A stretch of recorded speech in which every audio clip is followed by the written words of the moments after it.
जो वर्तमान में समीकरण है वो बहुत ज्यादा बदलने की स्थिति में नहीं है। अब एक पीक टाइम चल रहा है चुनाव का और जो मतदाता है वो अपना मूड बना चुका है कि मेरे को किसको वोट करना है। यहाँ जातिगत आधार पर चुनाव लड़ा जाता है और मुद्दे यहाँ विकास के या कानून व्यवस्था के ये गौण होते नजर आ रहे हैं। प्रत्याशी की कास्ट के हिसाब से यहाँ वोटिंग होती है। अजीबोगरीब चुनाव हो रहा है, मुखर नहीं है यहाँ का मतदाता और बिल्कुल साइडेड, खास करके जैसे सचिन पायलट है, अशोक गहलोत है, तो जो एक सैनी मतदाता है, गुजर मतदाता है, वो अपने पत्ते नहीं खुल रहा है। पहली बार हो रहा है कि इतना खुलकर विरोध हो रहा है। ये कांग्रेस के लिए एक सोचने की बात है कि उनके प्रत्याशियों का ऐसे खुलकर विरोध हो रहा है। हालांकि ये भी कहा जा रहा है कि एक समुदाय या जाति के लोग हैं जो विरोध करते हैं। सचिन पायलट से ज्यादा प्रभाव तो किरोलाल मीणा का है इस जिले में। हाँ, गुजर मतदाता उसके साथ है, सचिन पायलट के साथ। लेकिन जहाँ किरोलाल मीणा की अपन बात करें तो मीणाओं के अलावा वो हर वर्ग में से अच्छी रखते हैं। लोकतंत्र के महापर्व की तस्वीरें सामने आने लगी हैं। नेता जहां जनता से सीधा संवाद कर रहे हैं और जनता का जो वोटर है उनको पीछे खींचने के लिए नए नए तरीके ढूंढ रहे हैं। कोई ट्रैक्टर चला रहा है, कोई पैदल चल रहा है, तो नए नए तरीके ढूंढ रहे हैं। हमारे साथ पत्रकारों का एक पैनल है, इनसे सीधी बात करते हैं किस तरीके से जो 5 विधानसभा सीटें हैं 200 जिले की, उनकी बात करते हैं, क्या समीकरण सेट हो रहे हैं, क्या कुछ चल रहा है, इन्हीं से बात करते हैं। सबसे पहले आशीष से बात करेंगे। आशीष, तारीख अब नजदीक आ गई है, कुछ ही दिन बचे हैं, क्या कुछ दिख रहा है अब की बार, किस तरह के समीकरण बैठ रहे हैं? बिल्कुल धीरे धीरे जो तस्वीर है वो साफ होने लगी है। हालांकि अभी जैसे जैसे एक दो दिन और आएंगे तो समीकरण और बदलेंगे, लेकिन ये कह सकते हैं कि जो वर्तमान में समीकरण है वो बहुत ज्यादा बदलने की स्थिति में नहीं है। अब एक पीक टाइम चल रहा है चुनाव का और जो मतदाता है वो अपना मूड बना चुका है कि मेरे को किसको वोट करना है। 2 साल की बात करें तो जैसे पिछली बार 2018 का इलेक्शन हुआ था जब भाजपा का सुपड़ा साफ हुआ था, लेकिन इस बार ऐसा नहीं है। ऐसा नहीं कह सकते कि भाजपा का सुपड़ा साफ, भाजपा की सीटें आएंगी। अब कितनी आएंगी ये 3 तारीख को पता चलेगा, लेकिन अच्छी खासी सीटें आएंगी। अब दोनों पार्टियों का पलड़ा दौसा में बराबर का नजर आ रहा है, यानी 2 से 3 सीट भारतीय जनता पार्टी में जाती हुई नजर आ रही है और 2 से 3 सीटें कांग्रेस पार्टी में जाती हुई नजर आ रही है। मजबूती की बात करें या फिर कमजोरी की बात करें तो सभी सीटों पर टक्कर जबरदस्त है। ऐसा नहीं कह सकते कि फला सीट बीजेपी के कब्जे में गई या फला कांग्रेस के कब्जे में गई। कुछ जगहों पर कांग्रेस भारी है, कुछ जगहों पर कांग्रेस कमजोर है। दौसा और एक महुआ बांदीकुई, ये 3 सीटें ऐसी हैं जहां कांटे की टक्कर है और एक अच्छी टक्कर कही जा सकती है। बिल्कुल जिसे कहते हैं ना, बिल्कुल फाइट हो रही है, जबरदस्त फाइट है इस जगह पर। और जो दो सिकराय और लालसोट विधानसभा सीट है, इसमें दोनों पार्टियों के जो प्रत्याशी हैं वो उसमें एक थोड़ा सा भारी नजर आ रहा है, दूसरा कमजोर नजर आ रहा है। लेकिन ये कहा जा सकता है कि दौसा का जो परिणाम आएगा वो 3-2 का परिणाम आएगा। एक राजनीतिक भारतीय जनता पार्टी या कांग्रेस को 3 सीटें मिलेंगी या फिर एक को 2 मिलेंगी, ऐसे करके 3-2 का परिणाम रहेगा। पिछले विधानसभा की बात करें तो सचिन पायलट का बड़ा फैक्टर काम किया था। अब ये हो रहा है कि कांग्रेस को भी चाहिए गुजर वोट पे सेंध मान लें, बीजेपी भी चाहती है कि हम गुजर वोट पे सेंध मान। तो कितना इफेक्टेड रहने वाला है और क्या कुछ चल रहा है? जैसे बीजेपी सोच रही है कि गुजर समाज तो अब बीजेपी की तरफ आ रहा है, तो कितना कुछ नुकसान और फायदा हो रहा है? देखो, गुजर की बात करें तो गुजरों का एक प्रत्याशी है बांदीकुई से गजराज खटाना, इसके अलावा गुजरों का कोई प्रत्याशी नहीं है। लेकिन गुजर मतदाता जहां बांदीकुई को गजराज खटाना है वहां की तो बात छोड़ देते हैं, बाकी 4 जो अन्य सीटें हैं वहां गुजर वोटर प्रभावित कर रहा है चुनाव। ऐसा भी नहीं है कि चारों अन्य जगहों पर कांग्रेस की तरफ गुजर का वोट जा रहा है। गुजरों का वोट बैंक बटा हुआ है, कहीं भारतीय जनता पार्टी को वोट जा रहा है, कहीं कांग्रेस को भी वोट जा रहा है। पिछली बार जिस प्रतिशत के हिसाब से जैसे 80-90%, 90 क्या 95-100% तक गुजरों का वोट कांग्रेस के पक्ष में गया था, लेकिन इस बार ऐसा किसी भी विधानसभा सीट में लग नहीं रहा है। वो जो गुजरों का वोट प्रतिशत गिरा है और वो दूसरी पार्टी में डाइवर्ट हुआ है। कुछ विधानसभा तो ऐसी हैं जहां पर 80 से 90% जो गुजर वोटर है वो भारतीय जनता पार्टी की तरफ जाता नजर आ रहा है। ऐसे में दौसा जिले में ही इस 5 सीटों में ही आपको देखने को मिलेगा कि गुजर का कहीं पर तो कांग्रेस के पक्ष में वोटिंग कर रहे हैं, कहीं बीजेपी के पक्ष में वोटिंग कर रहे हैं। ऐसे में गुजर का वोट इस बार बिल्कुल बटा हुआ है और एक पार्टी को एक वोट नहीं जा रहा है। ये यूं कह सकते हैं कि जिन लोग सचिन पायलट के साथ रहे जब सियासी संकट था, उनको तो गुजर दे रहे हैं कांग्रेस में, और जो सियासी संकट में साथ नहीं थे उनके साथ गुजर लग नहीं रहे, जिससे तुलना में पिछली बार लगे थे। वैसा नहीं लग रहे हैं, हालांकि उनका ग्राफ काफी कम आया है। और जैसे दौसा और बांदीकुई ये 2 सीटें थी जहां पर मुरारी लाल मीणा, गजराज खिराना सचिन पायलट के साथ रहे, ऐसे में उनके साथ गुजर नजर आ रहा है। अब कितना उनको वोट देंगे वो समय बताएगा, लेकिन उनकी तरफ गुजर है। बाकी जो 3 अन्य सीटें हैं उनकी तरफ गुजर कम नजर आ रहा है, उनको कितना नुकसान होगा ये भी समय बताएगा। आपसे दोबारा सवाल पूछेंगे, हमारे साथ वरिष्ठ पत्रकार संतोष जी भी हैं, इनसे भी बात करते हैं।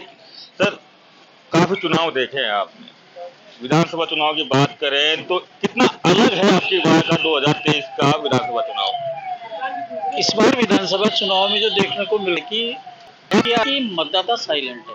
और चूंकि पूर्वी राजस्थान की बात करें तो यहाँ का गणित देखने को ये मिलता है कि यहाँ जातिगत आधार पर चुनाव लड़ा जाता है और मुद्दे यहाँ विकास के या कानून व्यवस्था के ये गौण होते नजर आ रहे हैं। प्रत्याशी की कास्ट के हिसाब से यहाँ वोटिंग होती है। उसके साथ ही सत्ताधारी जो उम्मीदवार होते हैं तो जो वोटर है वो सत्ता के डर से साइलेंट है। जहाँ तक सचिन पायलट और किरोड़ी लाल जी की बात है तो किरोड़ी लाल जी स्वयं मधुपुर में व्यस्त हो गए, सचिन पायलट जी साइलेंट है। तो ऐसे में इनके साइलेंट रहने से दौसा जिले का चुनाव इस बार बड़ा अजीबोगरीब चुनाव हो रहा है। मुखर नहीं है यहाँ का मतदाता और बिल्कुल साइडेड, खासकर कि जैसे सचिन पायलट है, अशोक गहलोत है, तो एक सैनी मतदाता है, गुजर मतदाता है, वो अपने पत्ते नहीं खोल रहा है। और उनके पत्ते नहीं खोलने से, कर्मचारी वर्ग के साइलेंट रहने से इस दौसा विधानसभा की 500 सीटों पर आपको अप्रत्याशित परिणाम देखने को मिल सकते हैं। क्योंकि 25 नवंबर को मतदान होना है तो अभी तक सिर्फ कयास लगाए जा रहे। हाँ, जातिगत आधार पर यहाँ गणित चल रहे हैं। लेकिन मैं एक बात और बताना चाहूँगा कि यहाँ जैसे शंकर शर्मा को टिकट दिया है बीजेपी ने, शंकर शर्मा को चूंकि कमजोर कैंडिडेट के रूप में उनको कैंडिडेट दिया था, लेकिन उनका प्रभाव जो है वो न केवल दौसा जिले में बल्कि आसपास के जयपुर, अलवर आदि करीब 10 से 15 सीटों को, चूंकि हरियाणा ब्राह्मण मतदाता काफी तादाद में है, वो प्रभावित करते हैं। वसुंधरा सरकार जब बनी थी तब भी उनकी इसीलिए टिकट दिया गया था कि ये 5-7-10 सीटों पर बड़ा अच्छा प्रभाव रखते हैं और वो सीटें उन्होंने जीती भी थी। तो इस बार भी बीजेपी ये दाव खेल रही है कि इससे इनकी इस इलाके में ये सीटें आती नजर आ रही है, चूंकि वो मतदाता उधर वोट कास्ट कर रहा है। इसमें बीच में एक सवाल पूछूंगा, जिस तरीके से उम्मीद ये की जा रही थी शायद कुछ चेंजेस होंगे, लेकिन लास्ट में पता चला वही चेहरे आए, हल्का फुल्का सा चेंजेस हुआ है, तो इसका कितना नेगेटिव पॉजिटिव असर जनता में जाएगा? बेसिकली क्या है कि मतदाता चाहता है, राजस्थान का आप ट्रेंड देखें तो यहाँ देश में केवल एकमात्र राजस्थान ऐसा क्षेत्र है जहाँ हर बार रिपीट नहीं होते हैं या हर बार बदलाव होता है और हर बार सत्ता बदलने का यहाँ का मतदाता चाहता है। चूंकि इन्होंने रिपीट किए, ऐसे में इन्होंने कैंडिडेट रिपीट कर दिए कांग्रेस ने सारे, तो चूंकि जो राजस्थान का ट्रेंड है उसके अकॉर्डिंग तो कहीं न कहीं कांग्रेस कमजोर होती नजर आ रही है। लेकिन कास्टिज्म की बात करते हैं तो यह बात कहना जल्दीबाजी होगी, क्योंकि यहाँ जातिगत आधार पर होता है। इस बार फैक्ट हो रहे हैं, कांग्रेस प्रत्याशी बीजेपी की वाले से संपर्क में है कि उसके वोट मिल जाए और बीजेपी वाले कांग्रेस के संपर्क में है कि उनके बीच मिलकर एक दूसरे की सीट निकाल सके।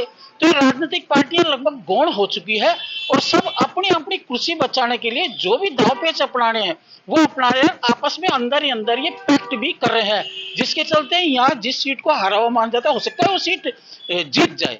तो इसलिए अप्रत्याशित चुनाव परिणाम देखने को मिल सकते हैं। आपने किरोड़ी लाल मीणा और सचिन पायलट की बात की, सचिन पायलट कौन से जो कर रहे हैं, किरोड़ी लाल मीणा स्वयं मधुपुर। क्या दोनों ही पार्टियों को, दोनों बड़े नेताओं को इग्नोर करना एक बड़ी मुसीबत झेल सकती है पार्टी? बेसिकली दोनों ही पार्टियां ये चाहती है कि कोई बड़ा चेहरा नहीं आए, पार्टी चेहरा रहे। जैसे कांग्रेस चाहती है हाथ का निशान बड़ा रहे, बीजेपी चाहती है कि कमल का निशान बड़ा रहे, ताकि भविष्य में जो राजनीतिक परिदृश्य हो वो गुटों में न बटे और पार्टी मजबूती की स्थिति में जाए।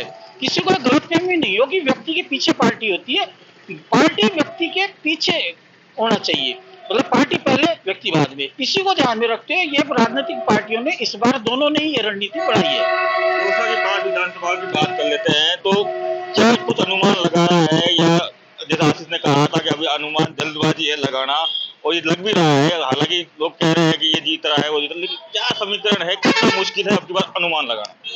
अनुमान लगाना इसलिए मुश्किल है कि चूंकि यहाँ मुद्दों की राजनीति नहीं है, या जातिगत राजनीति है और कहीं न कहीं उन्हीं कैंडिडेटों को रिपीट करना, ये कांग्रेस को नुकसान उठाना पड़ सकता है। लेकिन इंटरनली कास्टिज्म जब प्रैक्टिस, जैसे कि आप सैनी समाज की बात करें, बांदीकुई में सैनी समाज को बीजेपी ने जैसे बीजेपी को टिकट दिया, और अभी दौसा में सैनी समाज क्या है, ये पूरे चुनाव को प्रभावित करेगा।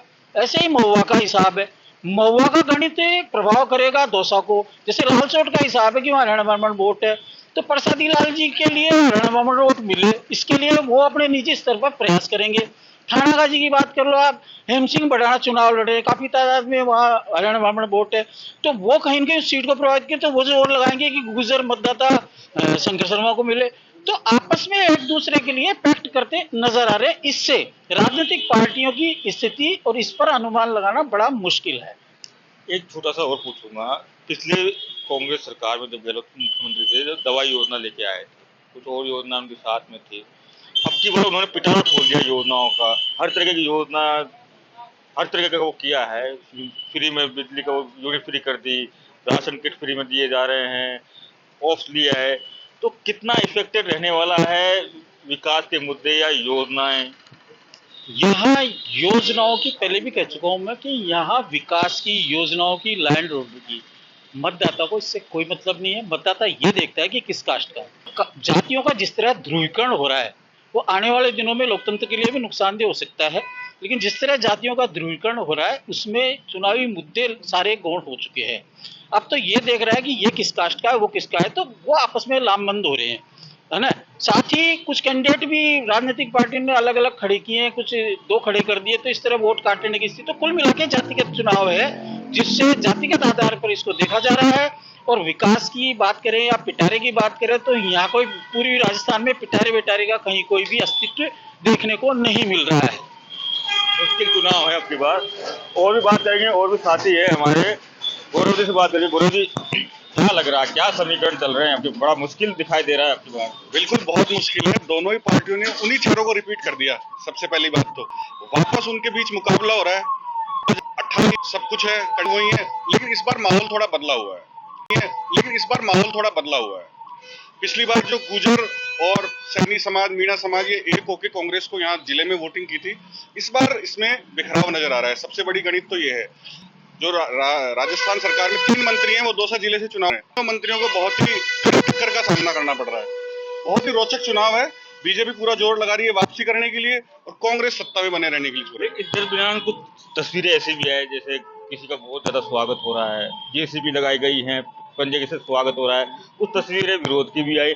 इन चीजों को कैसे देखते हैं, अब की बात कितना हो? देखो, सत्ता में जो रहता है उसको विरोध का सामना करना पड़ता है, लेकिन ये पहली बार हो रहा है कि इतना खुलकर विरोध हो रहा है।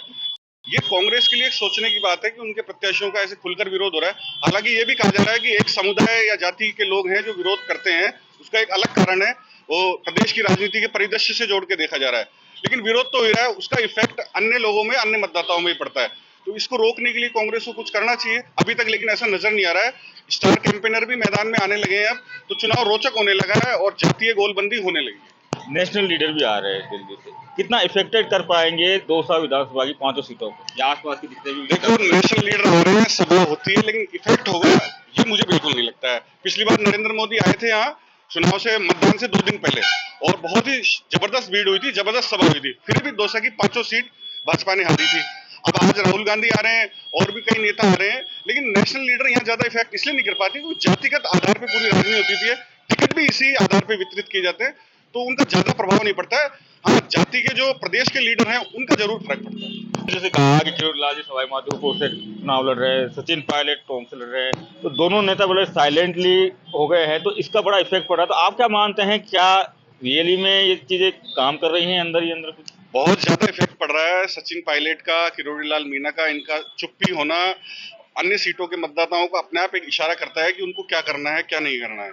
अभी तक दौसा जिले में देखना आ रहा है, जो मानेसर गए थे सचिन पायलट के साथ, उन विधायकों को तो गुजर समाज का थोड़ा बहुत समर्थन मिल रहा है, लेकिन जो सरकार में अशोक गहलोत के साथ रहे थे उनका तो खुले में विरोध हो रहा है। तो इफेक्ट तो कहीं ना कहीं नजर आ ही रहा है, साफ दिख रहा है। वहाँ जो विधानसभा की बात करें तो आशीष ने कहा कि 2-3 किधर भी जा सकता है, आपको क्या लग रहा है? जी बिल्कुल, लगता तो ऐसा है, लेकिन मेरा जो निजी तौर पे मामला है, दौसा में पिछले 5 चुनाव से एक परंपरा बन गई है, किसी भी एक पार्टी का सुपड़ा साफ होता है। तो मुझे लग हमारे साथ रोशन भी हैं, लगातार फील्ड में काम करते रहते हैं। रोशन, लगातार फील्ड में भागते रहते हो, क्या कुछ दिखाई दे रहा है ग्रामीण क्षेत्रों में? देखिए, ग्रामीण क्षेत्र सूत्रों की हमारे यहाँ की एक परंपरा है कि हम वोट दें या न दें, लेकिन जो भी कैंडिडेट वहां पर आ रहा है उसका गत सम्मान तरीके से होता है कि वो कैंडिडेट को लगता है कि ये सभी मतदाता मेरे पक्ष में है। लेकिन ऐसा नहीं है। उस कैंडिडेट के जाने के बाद में जब प्रतिद्वंदी कोई दूसरा कैंडिडेट आता है तो उसका स्वागत सत्कार भी उसी तरीके से होता है। हालांकि ये दुर्भाग्यपूर्ण है कि हमारे क्षेत्र की जो परंपराएं थी उसके अंदर ये अब की बार देखने को नहीं मिला है कि बहुत भारी विरोध जिले की कुछ सीटों के ऊपर सरकार के कुछ मंत्री हैं, कुछ और कैंडिडेट हैं, उनके साथ भारी विरोध भी उनको सामना करना पड़ा है। कुछ गांव तो ऐसे थे जहां कैंडिडेट को अंदर एंट्री तक नहीं देने दी, बाहर भारी विरोध का सामना करना पड़ा। जी, तो विधानसभा की बात करें तो जैसे फिरोजलाल और सचिन पायलट का फैक्टर की बड़ी बातें हो रही है कि दोनों फैक्टर बड़े काम करते हैं पूर्वी राजस्थान में। क्या लगता है कि आपके पास दोनों नेता साइलेंट पे है तो कितना नुकसान कितना फायदा किसके लिए? जी, निश्चित रूप से देखिए, मुझसे पहले गौरव ने भी बताया आपको, दोनों की जो चुप्पी है वो मतदाता बहुत समझदार है, आप भी जानते हैं, मैं भी जानता हूँ और दर्शक भी जानते हैं, इशारा मानते हैं इसको कि ये दोनों कैंडिडेट अगर किसी चीज के ऊपर बोल नहीं रहे हैं, किसी के पक्ष में नहीं आ रहे हैं, तो ये एक तरीके से इशारा मानते हैं कि हमको क्या करना है। जो जातीय तो तमाम बात हुई कि गुर्जर समाज, मैं ये कहता हूं कि माली समाज भी जहां पर जो मानेसर जो समर्थक जो विधायक गए थे उनके विपरीत अब माली समाज भी मतदान कर रहा है। गुर्जर समाज के समकक्षी माली समाज की तादाद भी है, तो अपोजिट चल रहा है। हाल ही में जिले के अंदर मुख्यमंत्री महोदय ने भी कुछ दौरे किए हैं, कुछ सभाएं की हैं, तो जो उनके सत्ता में उनके साथ रहे उन विधायक उन मंत्रियों के साथ उनके यहाँ पर तो सभा मुख्यमंत्री जी ने भी की, लेकिन जो मानेसर गए उनके यहाँ पर जो है उनकी सभा नहीं हुई। तो ये भी एक इंडिकेशन जो है वो मतदाता मान रहा है। सैनी समाज का मतदाता इस चीज को मान रहा है, तो गुर्जर समाज का मतदाता सचिन पायलट की चुप्पी को भी मान रहा है। आने वाले समय में भी देखना होगा कि किस तरीके के पत्ते खोलता है। लेकिन मैं ये बात बोल लेना चाहूंगा कि पूरे जिले के अंदर जैसा हमारी परंपरा रही थी कि जातिगत चुनाव, आज भी वही रहा है। ईआरसीपी जैसे जो बड़े मुद्दे सत्ता में रहते हुए कांग्रेस ने बीजेपी के ऊपर घेरे, उनको जो है कटघरे में खड़ा किया, वो के मुद्दे इस बार चुनाव में कहीं देखने को नहीं मिल रहे। जातीय समीकरण पूरी तरीके से पहले भी था, आज भी है।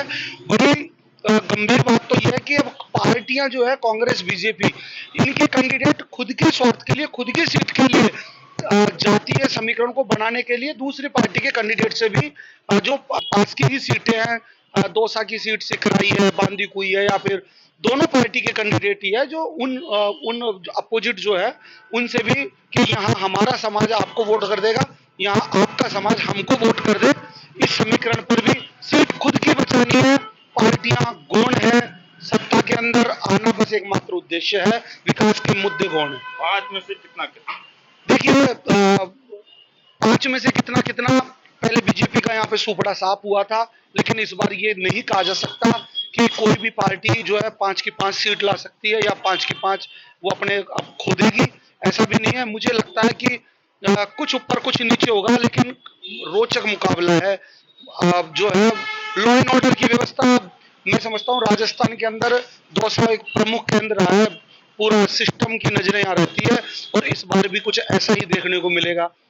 बड़ा इंटरेस्टिंग चीजें निकल के आई है और चुनाव जो हो रहा है जैसे जैसे तारीख नजदीक आती जा रही है इंटरेस्टिंग और बढ़ता जा रहा है। तारीख नजदीक आती जा रही है, चुनाव बड़ा इंटरेस्टिंग होता जा रहा है। क्या लग रहा है आपकी बात जो वोटर बिल्कुल साइलेंट पे है? देखिए, जो कांग्रेस पहले जो ईआरसी मुद्दे को लेकर जो चुनाव में आई थी, ये पूरी तरह से गौण हो चुका है। यहाँ पर कांग्रेस ने, बीजेपी ने तो यहाँ जो सामान्य सीट है, लोकसभा की सीट यहाँ पर एसटी वर्ग की है। बीजेपी ने तो जो टिकट वितरण किया है वो लोकसभा चुनाव को देखते हुए किया है। कांग्रेस ने केवल एसटी मतदाताओं को साधने के लिए सामान्य सीटों पर इनको एसटी वर्ग को, सामान्य सीटों पर भी एसटी वर्ग को प्रत्याशी बनाया गया है। ये सबसे महत्वपूर्ण मुद्दा ये हो गया इसके अंदर। ना तो विकास रहा, ना इसमें ईआरसी का मामला रहा। या जातिगत आधार पर सब बट गए हैं। सवर्णों में और जो ओबीसी के अन्य जातियां हैं जिनको बराबर का प्रतिनिधित्व नहीं मिलने के कारण उनका झुकाव बीजेपी की तरफ हो गया है। और कांग्रेस जहां यहाँ 4+1 थी, एक निर्दलीय 4 कांग्रेस, लेकिन इस बार मुझे लग रहा है कि 3 पे तो बीजेपी आएगी, 2 पे कांग्रेस आएगी। क्या फैक्टर काम कर रहे हैं? जिस तरीके से अभी बात हो रही थी कि पायलट और फिरोजलाल मीणा बड़ा फैक्टर काम करते हैं पूरे राजस्थान में। दोनों ही नेता बड़े साइलेंट पे हैं, तो कितना नुकसान कितना फायदा, किसके लिए नुकसान किसके लिए फायदा? पायलट के शांत रहने से तो कांग्रेस को ही और बीजेपी को बहुत अच्छा मिल रहा है। और वैसे तो देखा जाए ना तो यहाँ सचिन पायलट से ज्यादा प्रभाव तो किरोड़लाल मीणा का है इस जिले में। हाँ, गुर्जर मतदाता उसके साथ है, सचिन पायलट के साथ। लेकिन जहाँ किरोड़लाल मीणा की अपन बात करें तो मीणाओं के अलावा वो हर वर्ग में से अच्छी रखते हैं, चाहे एससी हो, चाहे सामान्य वर्ग हो, चाहे ओबीसी वर्ग हो, उसमें अच्छा रखता है। ये शायद बड़ी भूल की है कि उनकी केवल एक मीटिंग कराई है किरोड़लाल मीणा की। यहाँ कम से कम 2 या 3 मीटिंग सभी विधानसभा क्षेत्रों में होनी चाहिए थी, उसका उसको जरूर फायदा मिलता। बाकी तो बड़े बड़े लीडर आ रहे हैं, जेपी नड्डा भी आए, बहुत सारे लीडर आ रहे हैं, राहुल गांधी भी आ रहे हैं, आदित्यनाथ भी आएंगे, तो कितना इफेक्ट कर पाते हैं नेशनल लीडर और लोकल लीडर की अगर बात करें तो इफेक्टेड क्या होता है? नहीं, इन चुनाव में तो जो नेशनल लीडर है उनका कोई प्रभाव नहीं पड़ेगा। अब जैसे आज राहुल गांधी की मीटिंग है, राहुल गांधी कहने से कोई वोट नहीं देगा। यहाँ जो व्यक्तिगत छवि है, यहाँ के प्रत्याशी है, मुरलीलाल मीणा खुद की व्यक्तिगत छवि है, उनके खुद के काम है, उनके खुद के विकास कराए हुए, उसके आधार पर वोट मिलता है। कितनी मीटिंग कर लो, हाँ जातिगत आधार पे हो रहे हैं। हाँ, लोकल अगर कोई व्यक्ति है किसी जाति समुदाय का, अगर वो प्रभाव रखता है तो उसको यूज कीजिए। दोनों पार्टियां करती है, करनी भी चाहिए उनका, उसका ज्यादा प्रभाव बढ़ेगा। राष्ट्रीय नेताओं से कोई प्रभाव पड़ने वाला नहीं। तो ये राय थी, ये समीकरण थे। जैसे जैसे तारीख के नजदीक आ रही है वैसे वैसे इंटरेस्टिंग होता जा रहा है और उतना ही उलझता जा रहा है ये विधानसभा का चुनाव। संदीप मीणा, दौसा, राजस्थान तक।